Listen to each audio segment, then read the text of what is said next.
Hello guys, welcome back to YouTube channel. അപ്പോൾ നമ്മൾ ഇന്ന് വന്നിരിക്കുന്ന ഒരു പുതിയ റെസിപ്പി ആയിട്ടാണ്. നമ്മൾക്ക് പുഡിംഗ് തന്നെയാണ്, പിന്നെയും നമുക്ക് എല്ലാവർക്കും ഈസി ആയിട്ട് ഉണ്ടാക്കാൻ പറ്റുന്നതാണ് നവബി സെമായി എന്നാണ് റെസിപ്പീൻ്റെ പേര്.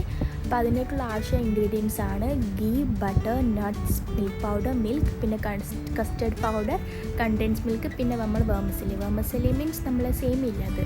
പിന്നെ എന്താക്കുക, നല്ല വേമസലി നമ്മൾ സേമിയ നല്ലോണം ഫുള്ളും കുറച്ച് പൊടിച്ച് നല്ല പാത്രത്തിലേക്ക് ഇട്ട് വെച്ചിട്ട് പിന്നെ നമ്മളൊരു ഫ്രൈ പാൻ ചൂടാക്കി, ലോ ഫ്ലെയിമിലാണ് വെക്കേണ്ടത്. ഫ്രൈ പാൻ ചൂടാക്കിയിട്ട് അതിലേക്ക് നമ്മൾ ബട്ടർ ഇട്ട് കൊടുത്തു. പിന്നെ നമ്മൾ കുറച്ച് അസീലും ഇട്ട് കൊടുത്തു. അത് നല്ല ബോയിലായിട്ട് വരുമ്പം നല്ലൊരു ഇതായിട്ട് വരുമ്പോൾ നമുക്ക് കുറച്ച് നട്ട്സ് ഇട്ട് കൊടുക്കാം.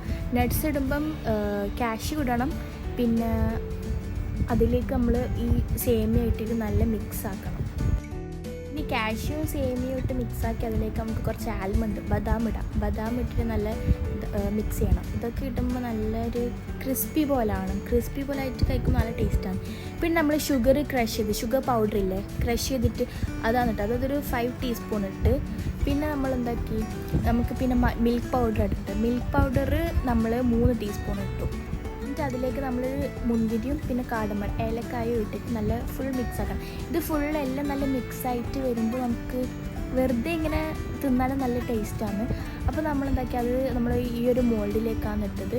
ഈ മോൾഡിലിട്ടിട്ട് നമ്മളിങ്ങനെ ലാസ്റ്റ് നല്ലൊരു അതിൻ്റെ ഒരു താഴത്തെ ഫോം നല്ലോണം ഇങ്ങനെ പ്രസ് ചെയ്യണം. എന്നിട്ട് പിന്നെ നമുക്കൊരു ക്രീമാണ് വേണ്ടത്. ക്രീം ആക്കുമ്പോഴേക്കും അപ്പോൾ നമ്മൾ 1/2 ലിറ്റർ പാലെടുത്തു. അതിലേക്ക് നമ്മൾ 1/4 കപ്പ് പഞ്ചസാര ഇട്ടു. പിന്നെ 3 ടീസ്പൂൺ മിൽക്ക് പൗഡർ ഇട്ടു. ഇതൊന്നും ചെയ്യുമ്പോൾ ഗ്യാസ് ഓൺ ചെയ്യേണ്ട ആവശ്യമില്ല, ഓഫാക്കി തന്നെ വെച്ചാൽ മതി. എന്നിട്ട് പിന്നെ അതിലേക്ക് നമ്മൾ 3 ടീസ്പൂൺ മിൽക്ക് മെയ്ഡാണ് ഇടുന്നത്. എന്നിട്ട് പിന്നെ മിക്സാക്കും നമ്മൾ ഗ്യാസ് ഓൺ ചെയ്തിട്ട് ലോ ഫ്ലെയിമിൽ വെച്ചിട്ടാണ് നമ്മൾ ഇതെല്ലാം നല്ലോണം സ്റ്റീർ ചെയ്ത് ഫുൾ മിക്സ് ആക്കിയിട്ട് നല്ല വാട്ടറി കൺസിസ്റ്റൻസി പോലെ ആക്കണം. പിന്നെ നമുക്ക് നെക്സ്റ്റ് സ്റ്റെപ്പ് എന്ന് പറഞ്ഞാൽ 2 ടീസ്പൂൺ കസ്റ്റർഡ് പൗഡർ ഒരു പാലിൽ വെച്ചിട്ട് മിക്സ് ആക്കിയിട്ട് നമ്മൾ എന്താക്കണം, നമ്മളെ ഗ്യാസിൽ വെച്ച് ഇതിൽ ഫുൾ ഒഴിച്ചിട്ട് മിക്സ് ആക്കിയിട്ട് അതൊരു തിക്ക് ഫോം ആയിട്ട് വരുമ്പോൾ നമ്മുടെ അടുത്ത് വാനില എസൻസ് ഉണ്ടായിരുന്നു, അത് നമ്മളൊരു 1 ഡ്രോപ്പ് അങ്ങനെ ജസ്റ്റ് ഒഴിച്ചിട്ട് പിന്നെ എന്താക്കി, അതാണ് നമ്മൾ നേരത്തെ സെറ്റാക്കി വെച്ച് അതിൻ്റെ മേലെ ഇങ്ങനെ ഒഴിച്ചിട്ട് ഫുൾ സ്പ്രെഡ് ആക്കണം. അപ്പോൾ ഇതെല്ലാം ആക്കിയതിന് ശേഷം നമ്മൾ ഇതിൻ്റെ മേലേക്ക് പിന്നെ നമ്മൾ നേരത്തെ ആക്കി വെച്ച് സേമിയ മിക്സില്ലേ അതിടണം. പിന്നെ നമ്മൾ കുറച്ച് കോക്കനട്ട് ഇടണം. കോക്കനട്ട് ഇടുമ്പോൾ നമ്മൾ കഴിക്കുമ്പോൾ ഫുൾ ഇടയ്ക്കിടയ്ക്ക് നമുക്ക് ഒരു ഫ്ലേവർ കിട്ടുമ്പോൾ നല്ല ടേസ്റ്റാണ്. അപ്പോൾ അതെല്ലാം ആക്കി നമ്മൾ സൈഡാക്കി വെച്ച് ഇനി നമുക്ക് നെക്സ്റ്റ് നോക്കാം. ഇനി ഒരു ക്രീമിൻ്റെ മിക്സും കൂടി ആക്കുന്നുണ്ട്. അപ്പോൾ അതിലേക്ക് വേണ്ടത് കണ്ടൻസ് മിൽക്ക്, ഷുഗർ പൗഡർ നമ്മൾ എടുത്തതുപോലെ, പിന്നെ നമ്മൾ ഫ്രഷ് ക്രീം. അതിലേക്ക് 2 ടീസ്പൂൺ ഷുഗർ പൗഡർ ഇട്ടു. പിന്നെ നമ്മൾ 1 ടീസ്പൂൺ കണ്ടൻസ് മിൽക്ക് ചെയ്തു. അപ്പോൾ അത് മാത്രമേ ഉള്ളൂ. പിന്നെ അതൊക്കെ ഒഴിച്ച് ഫുൾ മിക്സാക്കി നമ്മൾ എന്താക്കണം, പിന്നെ നമ്മൾ നേരത്തെ സെറ്റാക്കി വെച്ച് അതിൻ്റെ മേലേക്ക് ഇങ്ങനെ ഒഴിച്ചിട്ട് ഫുൾ സ്പ്രെഡ് ആക്കണം.